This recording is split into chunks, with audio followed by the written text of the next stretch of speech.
ನಮಸ್ಕಾರ. ಇಂದು ಅತ್ಯಂತ ಶುಭವಾದ ಮತ್ತು ಪವಿತ್ರವಾದ ವರಮಹಾಲಕ್ಷ್ಮಿ ಹಬ್ಬದ ದಿನ. ಮನೆ ಮನೆ ಮಹಾಲಕ್ಷ್ಮಿ. ನಾನಿವತ್ತು ನಮ್ಮ ಫ್ಯಾಮಿಲಿ ಫ್ರೆಂಡ್ ಮನೆಗೆ ತಾಯಿ ಲಕ್ಷ್ಮೀ ದೇವಿಯನ್ನ ಯಾವ ರೀತಿ ಕೂರಿಸಿದ್ದಾರೆ ಅಂತ ನೋಡಲು ಹಾಗೂ ನಮ್ಮ ಯೂಟ್ಯೂಬ್ ವೀಕ್ಷಕರಿಗೆ ತೋರಿಸಲು ಮಿಸಸ್ ಸುಜಾತಾ ವೆಂಕಟೇಶ್ ಅವರ ಮನೆಗೆ ಬಂದಿದ್ದೀನಿ. ಶ್ರೀ ವರಮಹಾಲಕ್ಷ್ಮಿ ದೇವಿಯ ಕೃಪೆ ನಿಮ್ಮೆಲ್ಲರ ಮೇಲಿರಲಿ. ಹಾಯ್, ಎಲ್ಲರಿಗೂ ನಮಸ್ಕಾರ. Welcome to TDS creations 1819. ನಾನು ಸುಷ್ಮಾ. ಇವತ್ತು ವರಮಹಾಲಕ್ಷ್ಮಿ ಹಬ್ಬದ ಪ್ರಯುಕ್ತ ನಾನು ನಮ್ಮ ಫ್ಯಾಮಿಲಿ ಫ್ರೆಂಡ್ ಆದಂಥ ಮಿಸಸ್ ಸುಜಾತಾ ವೆಂಕಟೇಶ್ ಅವರ ಮನೆಯಲ್ಲಿ ವರಮಹಾಲಕ್ಷ್ಮಿ ಹಬ್ಬದ ಪ್ರಯುಕ್ತ ಲಕ್ಷ್ಮಿಯನ್ನು ಕೂರಿಸಿದ್ದಾರೆ. ಹೇಗೆ ಕೂರಿಸಿದ್ದಾರೆ ಅಂತ ನೋಡೋಣ ಬನ್ನಿ.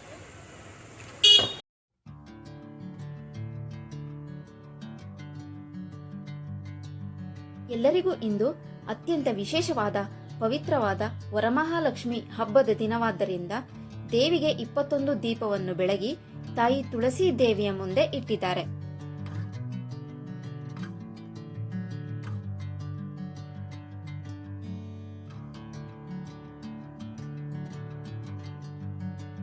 ಮನೆಯ ಬಳಿ ಹೋಗುತ್ತಿದ್ದಂತೆ ಹೊಸ್ತಿಲಿಗೆ ರಂಗೋಲಿ, ಅರಿಶಿನ ಕುಂಕುಮ ಇಟ್ಟು ಹಸಿರು ಮಾವಿನ ತೋರಣವನ್ನ ಕಟ್ಟಿ ಹೂವುಗಳಿಂದ ಅಲಂಕರಿಸಿ ಹೊಸ್ತಿಲಿಗೆ 2 ದೀಪಗಳನ್ನು ಇಟ್ಟು ನಮ್ಮ ಹಿಂದೂ ಸಂಪ್ರದಾಯದಂತೆ ಶ್ರೀ ಮಹಾಲಕ್ಷ್ಮಿಯನ್ನು ಆಹ್ವಾನಿಸಲಾಗುತ್ತದೆ.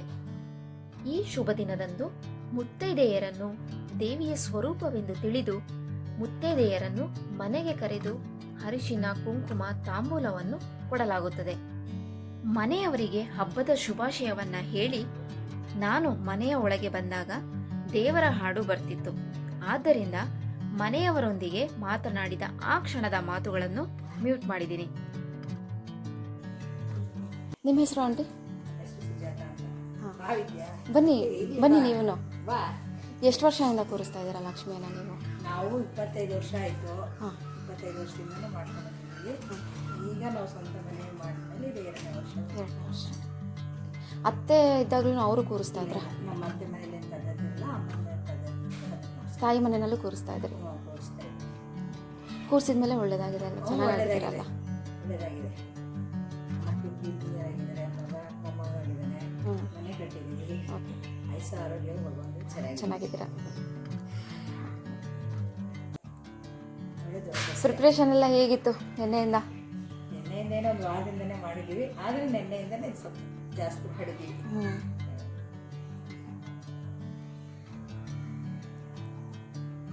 ಮನೆ ಅಂದ ಮೇಲೆ ದೇವರ ಮನೆ ಬಹಳನೇ ಮುಖ್ಯ. ನಾವು ಮೊದಲು ದೇವರ ಮನೆಯಿಂದಾನೇ ಶುರು ಮಾಡೋಣ.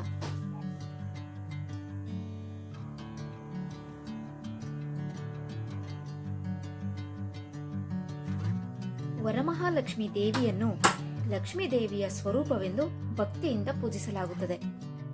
ವರಮಹಾಲಕ್ಷ್ಮಿ ದೇವಿಯು ಸಂಪತ್ತು, ಸೌಭಾಗ್ಯ, ಸಂತೋಷ ಮತ್ತು ಸಮೃದ್ಧಿಯನ್ನು ಕರುಣಿಸುವ ತಾಯಿ ಎಂದು ನಂಬಲಾಗಿದೆ.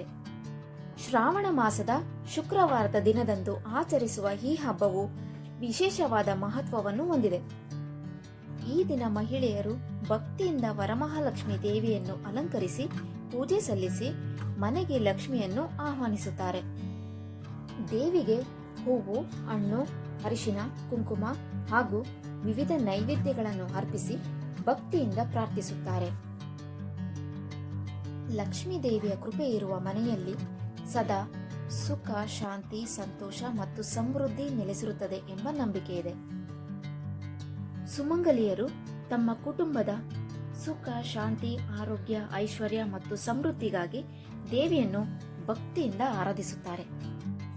ಲಕ್ಷ್ಮೀ ದೇವಿಯು ನಮ್ಮ ಮನೆಗೆ ಕೇವಲ ಸಂಪತ್ತು ಮಾತ್ರವಲ್ಲದೆ ಸುಖ, ಸಂತೋಷ, ನೆಮ್ಮದಿ, ಆರೋಗ್ಯ ಮತ್ತು ಸೌಭಾಗ್ಯವನ್ನು ಕರುಣಿಸಲಿ ಎಂದು ಪ್ರಾರ್ಥಿಸೋಣ.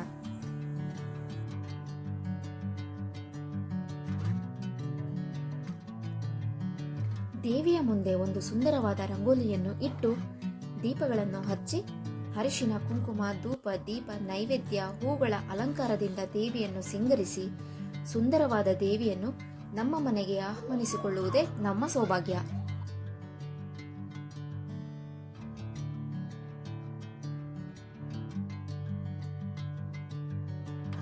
ಹಬ್ಬದ ದಿನ ಮನೆಯನ್ನು ಸ್ವಚ್ಛಗೊಳಿಸಿ ಅಲಂಕರಿಸಿ ಹೂವುಗಳಿಂದ ಸಿಂಗರಿಸಿ ಲಕ್ಷ್ಮೀ ದೇವಿಗೆ ವಿಶೇಷ ಪೂಜೆ ಸಲ್ಲಿಸುವುದು ನಮ್ಮ ಸುಂದರವಾದ ಸಂಪ್ರದಾಯ. ಈ ಪವಿತ್ರ ದಿನದಂದು ಲಕ್ಷ್ಮೀ ದೇವಿಯ ಆಶೀರ್ವಾದದಿಂದ ಪ್ರತಿಯೊಂದು ಮನೆಯಲ್ಲೂ ಸಂತೋಷ ತುಂಬಿರಲಿ. ಎಲ್ಲರ ಕಷ್ಟಗಳು ದೂರವಾಗಿ ಜೀವನದಲ್ಲಿ ಯಶಸ್ಸು ಮತ್ತು ಸಮೃದ್ಧಿ ದೊರೆಯಲಿ. ತಾಯಿ ವರಮಹಾಲಕ್ಷ್ಮೀ ದೇವಿಯ ಕೃಪೆ ಸದಾ ನಮ್ಮೆಲ್ಲರ ಮೇಲಿರಲಿ. ಎಲ್ಲರಿಗೂ ವರಮಹಾಲಕ್ಷ್ಮಿ ಹಬ್ಬದ ಹಾರ್ದಿಕ ಶುಭಾಶಯಗಳು.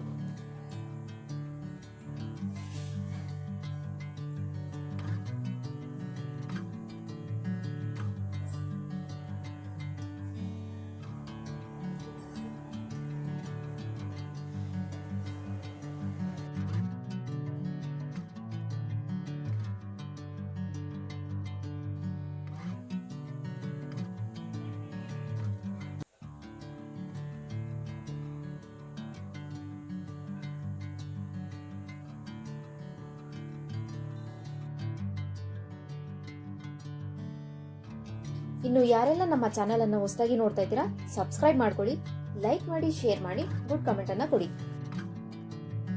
ಇದೇ ರೀತಿ ಇನ್ನೊಂದು ಹೊಸ ವಿಡಿಯೋ ಜೊತೆ ನಾನು ನಿಮ್ಮನ್ನ ಭೇಟಿ ಆಗ್ತೀನಿ.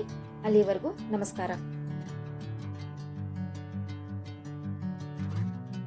ವಿಡಿಯೋ ನೋಡಿದ್ದಕ್ಕಾಗಿ ನಿಮ್ಮೆಲ್ಲರಿಗೂ ಧನ್ಯವಾದಗಳು.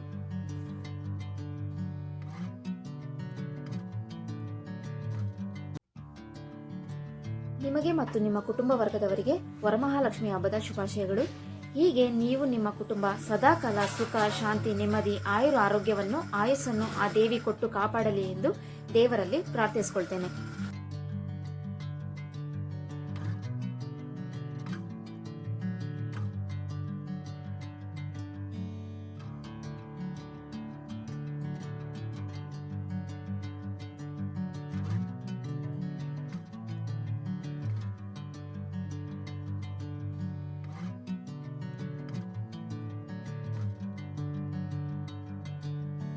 Bring me into golden sunlight.